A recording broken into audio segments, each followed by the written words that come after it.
இன்னைக்கு ஒரு நல்ல பதிவு தாங்க. யாரெல்லாம் தைப்பூச விரதம் இருக்கீங்கன்றத நம்ம சேனலை ஃபர்ஸ்ட் டைம் பார்க்குறவங்களா இருந்தா சப்ஸ்கிரைப் பண்ணிட்டு பாருங்க. அதனுடைய ரிலேட்டிவ்ஸா உங்களுக்கு தெரியாத விஷயங்கள் நிறைய இந்த சேனல்ல நீங்க பார்க்கலாங்க.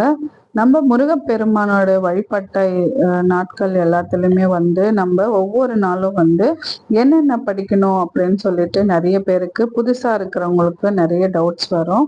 அதுதான் நான் இப்ப இந்த பதிவுல சொல்ல இருக்கேன். என்னன்னு பார்த்தீங்கன்னா நம்ம கந்த சஷ்டி கவசம் படிக்கலாங்க.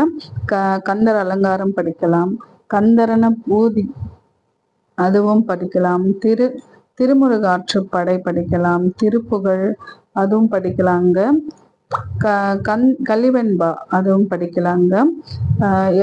நார்மலா பாத்தீங்கன்னா எல்லாருமே கந்த சஷ்டி கவசம் படிப்பாங்க, அது பாடவும் செய்வாங்க.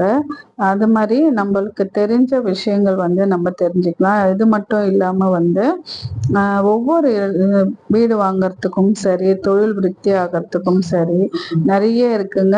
அந்த மாதிரி இருக்கிற நிறைய நம்ம சேனல்ல அடுத்தடுத்த வர இருக்கு. அதனால நம்ம சேனலை லைக் அண்ட் ஷேர் பண்ணுங்க, சப்ஸ்கிரைப் பண்ணிட்டு பாருங்க. அப்பதான் உங்களுக்கு தேவையான வீடியோஸ் எல்லாமே முருகரை பத்தியும் அவருடைய வரலாறு பத்தியும் நம்ம இந்த சேனல்ல பார்க்கலாம், நம்மளுடைய சேனல்ல. அதுக்காக மறக்காம நம்ம சேனலை லைக் அண்ட் ஷேர் பண்ணுங்க. உங்களுடைய கருத்து எதுவா இருந்தாலும் கண்டிப்பா தெரிவிங்க. அடுத்த vlogல மறக்காம பார்க்கலாங்க. என்னுடைய தைப்பூச விரதம் நல்லபடியா போயிட்டு இருக்கு. நான் டிசம்பர் 25ல இருந்து ஸ்டார்ட் பண்ணியிருந்தேன். 48 நாட்கள் அது நல்லபடியா நம்மளது போயிட்டு இருக்குங்க. நீங்க யாரெல்லாம் டிசம்பர் ஸ்டார்ட் பண்ணிருக்கீங்கன்றத சொல்லுங்க. அப்படி இல்லைன்னா 48 நாட்கள் முடியலன்னாலும் 21 நாட்கள் செய்யலாங்க. அது ஜனவரியிலேருந்து உங்களுக்கு 21ஆம் தேதியிலேருந்து நீங்க ஸ்டார்ட் பண்ணீங்கன்னா உங்களுக்கு பிப்ரவரி 11 தான் தைப்பூசம் விரதம் வருது.